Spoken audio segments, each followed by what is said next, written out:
All right. So Yeah. as we progress in the global interpretation of my friends and what they're dealing with across the world, now we have my very good friend Ben, who we've been friends for well over 20 years.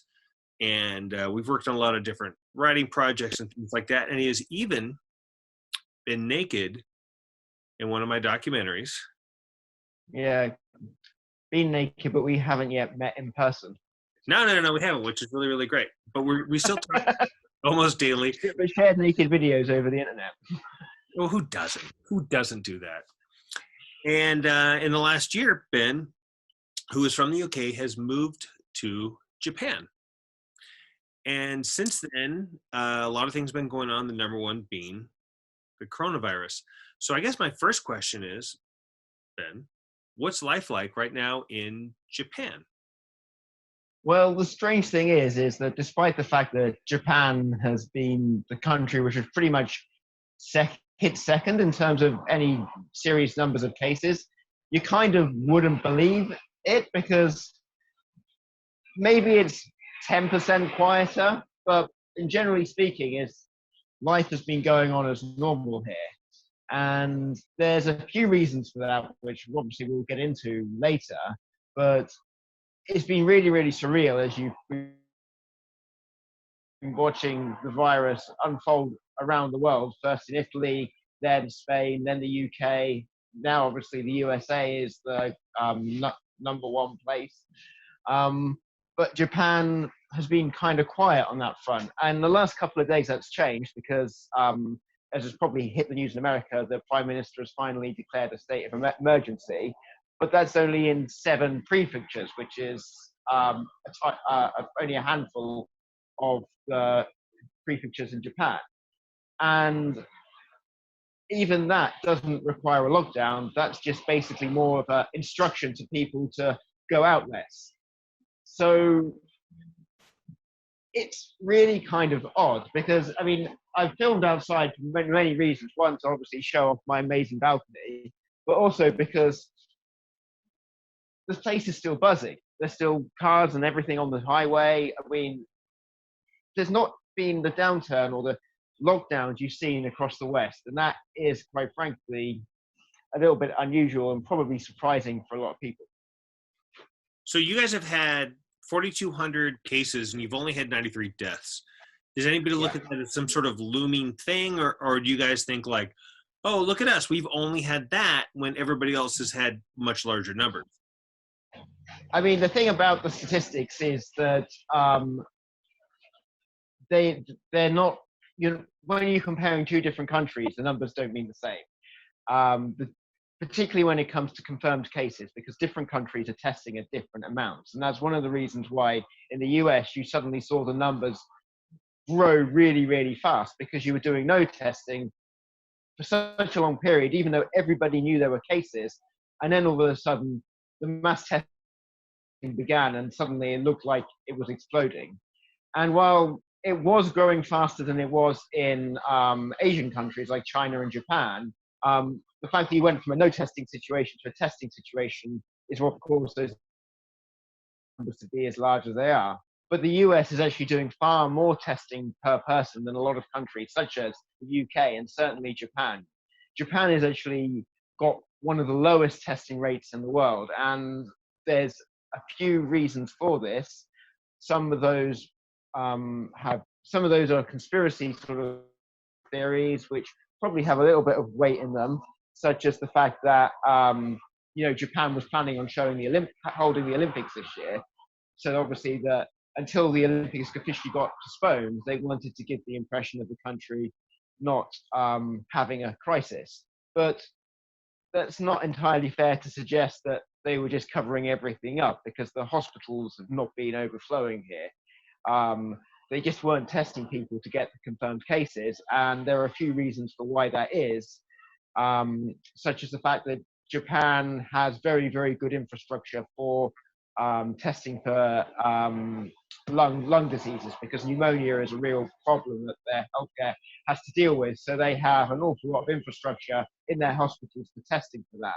So there wasn't the same need to do as much testing, but they still were testing less than they should have. So that's one of the reasons why the cases of 4,000 is probably significantly lower than it, compared to the actual number to say it is in the States. And the number you actually have to look at is the death rate. Now, as you pointed out, that's still less than 100. So there isn't a crisis. But at the same time, I've heard reports that in older people's homes, they haven't been doing the test for corona on people who have died. So it's possible that the death figure may be higher than is actually being reported. So interacting with other people in Japan, are they scared? Do they act differently? Like, how is life right now interacting in society? Well, the thing about Japan is that they tend to be more obedient of what they're instructed to do. Although it should be said that that's not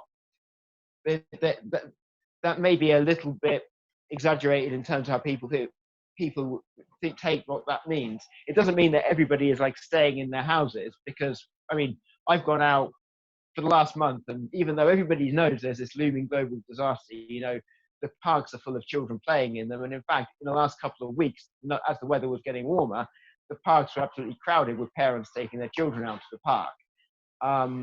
But I mean, there tends to be a lot more discipline that when people are told to do something, more people will obey that than would be the case in the UK or the US. So in that sense, I mean, people also, they will wear their masks, they will give each other a wide berth, they don't tend to stop and chat in the streets, they keep themselves to themselves. And all of that will stop interactions, and it's those interactions which obviously cause the rate of spread to be higher, which is why I think one of the reasons why it spread in Europe so fast was because there's a much higher degree of interaction between people when they meet out and about.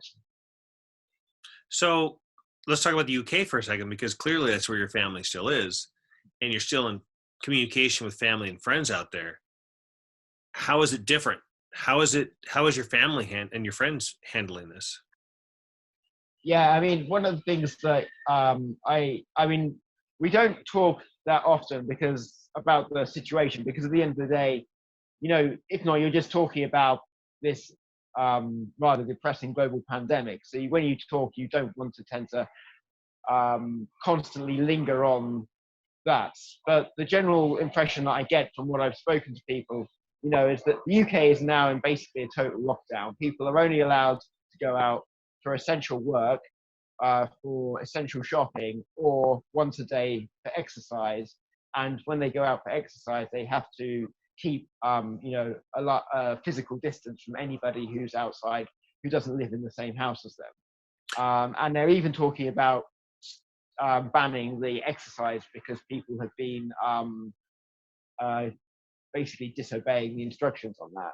So the way I see it in the UK is that basically everybody is now living in their homes. But to be honest, for the last month we've been keeping ourselves to ourselves. We haven't taken any public transport or the train for over a month now. And last time we even saw my parents was more than 2 weeks ago.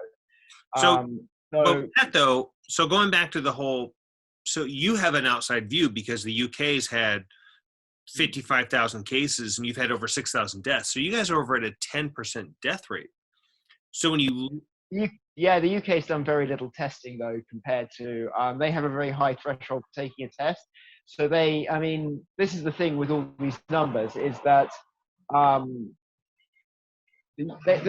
number is confirmed cases. That's not actual cases. The UK is only testing people when they get to the point of having serious symptoms to confirm whether or not they're dealing with a case of corona or whether they're dealing with a case of something else. Because ultimately, now the country is in lockdown and people interactions are at the minimum possible they can be, it's pointless testing people who are asymptomatic. Because the only point they will need to start doing that is once they start ending the lockdown, because they'll need to know, has the infection passed through the population or not. So, a good example is to look at Germany and the UK. Germany is basically doing about 6 times as much testing as in the UK last time I looked at the figures. But it looks like Germany has a lot more cases than the UK, but they have far fewer deaths. The reality is Germany is about 5 days behind the UK on deaths. And whenever you look at the numbers, they tend to 5 days, where the UK was 5 days ago is where the Germany is now. So that's why I say you kind of have to look at the death rate rather than look at the infection case, because that's more because different countries have different tolerances for testing. So like South Korea and Germany very high, UK in the middle, Japan very low.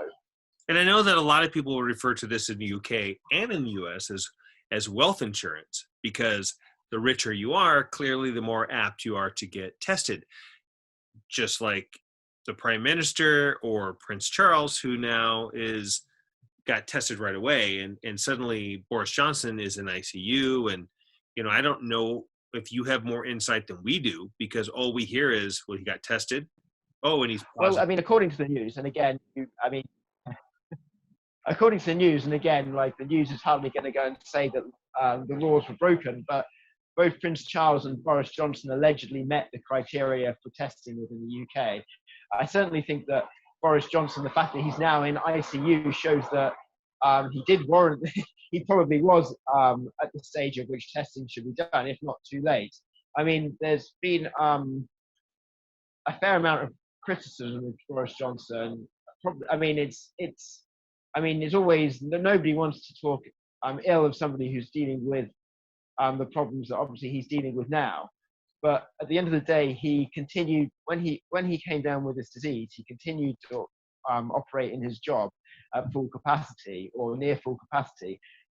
And that was a bit of a mistake, because being Prime Minister, being leader of a country, is one of the most stressful jobs you can do. And stress and anxiety only serves to inhibit your body's ability to fight an illness. And obviously now, I know that everybody can say with hindsight, he definitely shouldn't have done it, because he's now in ICU, he's been in ICU for 2 days. But I think it would have been a more prudent course of action to have led by example and said to people, no, when you get sick, you need to focus on rehabilitation, not on persevering with your job at all costs. Because you're clearly very connected to the outside world, and not everybody is. So where do you see Japan being 2 weeks from now, and where do you see them being a month from now? Well, 2 weeks from now, there's no doubt about it that Japan is now have a severe escalation of cases, particularly in Tokyo. So I think that in 2 weeks' time, Tokyo is going to be in a bit more serious trouble. I don't know how serious, because of the whole language barrier of reading the news. But you can just look at the numbers to see how the growth has been in Tokyo, to know that in 2 weeks' time, Tokyo is going to be in a lot worse shape than it is right now. Whether we're talking sort of UK, Italy, New York levels of bad, I hope not. I don't know, but certainly it's going to be more severe than it is at the moment. But obviously, in 2 weeks' time, we will be at the 2 week interval, 2 weeks of the emergency declaration. So that will mean that the effects of that emergency declaration will start to be seen in the results, in the numbers, because it takes every decision that politicians take has a 2 to 3 week delay until you will see any effect in the numbers, because that's the point at which we know that one symptomatic cycle has passed. And then, that's the 14 days. And then there's a week after that there's the deaths from that will start to be affected. So in a month's time, we should be seeing things. If there is a rapid expansion in Tokyo, hopefully in a month that will start to be under control. But as we saw in China, it took 11 weeks before Wuhan went from the lockdown starting before they'd let any trains out. So we may be looking at 2 to 3 months before, if Japan does have a crisis, it's probably going to be 2 or 3 months before we see any kind of normality return here. But the reality, I think everybody has started to realize, is that this pandemic is something that's going to be affecting us for at least the next 18 months. Hopefully not in lockdown form, but certainly in terms of precautions that we're going to have to take. We're not going to, I think the absolute earliest we're going to see any kind of normality in the world would be the now 2021 Olympics, which Japan is planning to sort of use as a Corona is over celebration party. China just lifted their restrictions today with this boomerang effect. When one country lifts the restrictions and then the curve starts back up, I think every other country is going to learn. The thing about Japan is there are a few things about. I mean, they're doing it the same problems I see happen in the UK. I then feel like I'm seeing happening in the Japan, only in slow motion. It's like I saw the car crash happen in the UK, and now Japan is like the slow motion replay of that car crash. Because from what I'm reading, they're doing a lot of the same things that the UK tried, which is, for example, they're focusing on the big business, not on the individuals. The UK eventually did realize they had to focus on giving the people who were out of pocket in work some money, hence why the government is now paying 80% of people's wages who are unable to work as a result of Corona. But in Japan's not doing that. Japan's just told people don't go to work if you're sick, but then people are like, well, if I don't go to work, I don't get any money and I can't pay my bills. So that's exactly the same mistake we saw happen in the UK. And then there was this delayed lockdown in the UK. Obviously I said Japan can't do a lockdown, but they still took a long time to even declare the emergency declaration. There's a few others. Oh, and the other thing is the crowded of the trains. London reduced the number of tube trains running, but didn't reduce the number of people using those tube trains. The result was the trains are even more packed rather than less people using the trains. And Japan did exactly the same thing. They've said that they're going to cut the trains by 50% before they talk reducing the number of people using the trains. So you're just going to result with trains even more packed. And there's other couple of peculiarities that happened in Japan, which kind of provoked annoyance with the Japanese people on social media. The first was when they were talking about economic relief, because the US has talked about giving everybody, I think, $2,000 or something like this, or $1,000. And it's like $1,000, and then you maybe might have to pay it back, and I don't know. But good luck getting it. And the UK, as I said, is paying people's wages if they're unable to work because of Corona. And then the Japanese government originally said that they were going to give people vouchers to buy Japanese Wagyu beef and other luxury goods, which everybody sort of, these were, again, I don't have the local knowledge or the language ability to confirm this, but Japanese people have told me that basically these are the companies of friends of the Prime Minister that he's giving vouchers for to buy their stuff, was the original suggestion. So again, all this sort of stuff you see in Western politics in the UK, you see it in the US, where the politicians scratch the backs of their friends. It seems was happening in Japan as well. And the other thing that happened last week was the first official government response to the disaster was to promise every household in the country 2 free face masks, which apparently were reusable. But everybody was, again, ridiculing this because they were saying, like, UK gets wages paid, US gets $1,000 each, Japanese gets 2 face masks.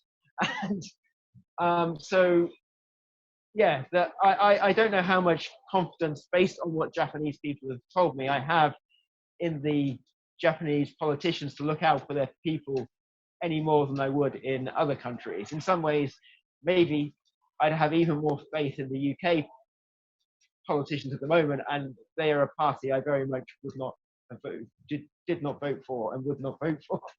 So, yeah. How does this affect your going out to eat? How does this affect your shopping? How does this just affect your everyday life right now? Currently, we haven't been to a restaurant again for a month. We occasionally popped into Starbucks and took a takeaway drink. So that was the extent of eating out. And the supermarkets, some of them are offering reduced hours. I mean, we had the whole toilet roll thing happen about 2 months ago. But since then, toilet roll stock is now back up to normal.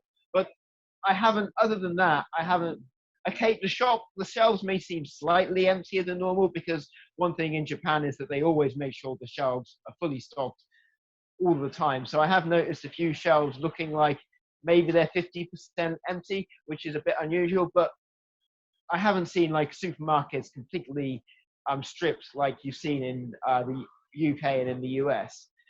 And like all these things, is that the food supply isn't going to really affect any of the developed countries, because as people don't use the restaurants, that means that that food is then freed up to go to the supermarkets. And even stuff like toilet roll, once everybody's bought a year's supply of toilet roll, then then the stock's obviously going to be fine in the supermarket because nobody needs to buy anymore.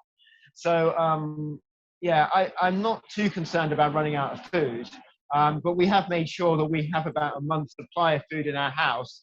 That's because just in case we do get sick and we can't leave the house, so we want to make sure that, because if one of us gets sick, that's two weeks, and the other one gets sick, that's another 2 weeks. So we figured a month's supply of food would cover the worst case scenario. But yeah, I'm not too worried about the food situation. But we are going to emerge out the other end of this. This isn't like some kind of zombie apocalypse movie. We're not in Shaun of the Dead, which incidentally, Shaun of the Dead is the whole thing where everybody says, oh, I'm just going to go to the pub and sit down and wait for all this to blow over as a strategy. Yeah. But as Edgar Wright pointed out, everybody except Shaun and his girlfriend died in that strategy. So actually the thing to do is to be vigilant, and is to take an effort, because just sitting down and waiting for it to pass over won't work out. But neither will some people who actually seem to be treating this like Mad Max or a zombie apocalypse movie and sort of battening down their hatches and sort of treating it like it's the end of the world. It's not going to be that either. At the end of the day, when we had the 1918 Spanish flu, which didn't start in Spain, despite being called the Spanish flu, we had far inferior medical technology and knowledge to what we have today. And humanity had just come out of a very expensive world war. Yet the world recovered. Obviously, it took a little while. We now have far more wealth. We now have far more medical expertise. So this is something we're going to deal with. But it's just the fact that it's been 75 years since the end of the Second World War, and it was the last time the globe was affected in such a way like this. Nobody alive who is younger than the age of 90 has any real living experience of what it is like to go through a global event like this. So I think another thing that it has taught us, the virus has taught us, is the importance of looking back at history and seeing how, I mean, not just in the point, I mean, obviously it's a cliche that everybody says that, if you don't learn from history, you're deemed to repeat the same mistakes. It's not just about learning from mistakes. It's also about learning that the world's been through this before, and the world will go through it again. This won't be the last time that humanity faces a global pandemic. And to be honest, we faced global pandemics 3 times already this century. It's just the fact that we were able to get them under control. What made the reason this one went global was because it had such a long incubation period before people presented serious symptoms, which made it impossible. It already escaped out into the wild before we understood that there was a serious virus out there, and we were unable to trace it. When we had the SARS, when we had the MERS, when we had Ebola, these were far easier to trace. And the reason they didn't become global pandemics was because all the health bodies around the world worked marvels to make sure that they became things that we just retrospectively think of as a plus over nothing. I mean, another example, not health related, is the millennium bug. Everybody remembers the millennium bug being told it was the end of the world, and then we say 20 years later, oh, that was a fuss over nothing. Well, actually, no, it was hundreds and thousands of computer scientists worked hours to make sure that the world didn't end on January the 1st, 2000, and it didn't because they did their jobs. But the hindsight now is everybody thinks we made a fuss about nothing. And I think the corona is teaching us that actually, no, these pandemics were very real every time, and we were able to do the job properly. It's just, unfortunately, it gets almost like a boy who cried wolf scenario. Everybody thinks that the media is or the health officials are shouting wolf, wolf, wolf. But actually, the wolf was there. They just managed to shoot it before it attacked anybody. That's why I like you so much. You have this great overall view of all this stuff, and it's just really, really awesome. All right, Ben. Well, that was really, really super great stuff. And I think it's really insightful. I love that you have this kind of bi-coastal type between, or country type look between the UK and Japan. And the biggest thing that I think right now is like, we're living history. We're in such a crucial point of history that one day someone's going to go, what was it like living in the whole quarantine coronavirus? And we'll say, well, it sucked. And, oh, my favorite bars were closed. I don't know what we're going to say. Like, But at least we had Netflix. exactly. Thank God for Tiger King. Or what would we do? Did you watch Tiger King yet? I haven't watched that yet. I'll put that on my watch list. You need to watch it. It's almost as good as Ghostumentary. All right. But with that, all right. Well, Ben, thanks. And stay safe while you're in Japan. And I think we'll check in with you more. It's National Beer Drinking Day, and I've been drinking a lot of beer today. That might be one of my problems, which is brought to you by Boise Brewing IPA. Go to Boise Brewing. And I hear they have a really slick advertising firm working on their behalf. Yeah, they have a really good agency they work with. And beyond that, anything else you want to say before I stop recording you? I think I know. I think I pretty much summed everything up, and obviously just wish the best to anybody watching this video, and that if they are affected by it, that they pull through. Yeah, and stop buying so much toilet paper. By the way, how do we look like idiots when it all comes to that whole? Do you guys look at us like, oh, look at those guys over there being stupid, or do we just look smart? I don't think any country can look at any other country and think that they're acting like idiots, because we've all pretty much been affected by it in some degree. So I think that no, I certainly don't look at Americans. I mean, there may be one or two Americans that I look at and think that, but then I think most Americans are looking at that same American and thinking the same thing. Yeah, but you're not looking at me thinking that. All right, be safe, Ben. Okay, you too. Okay, bye.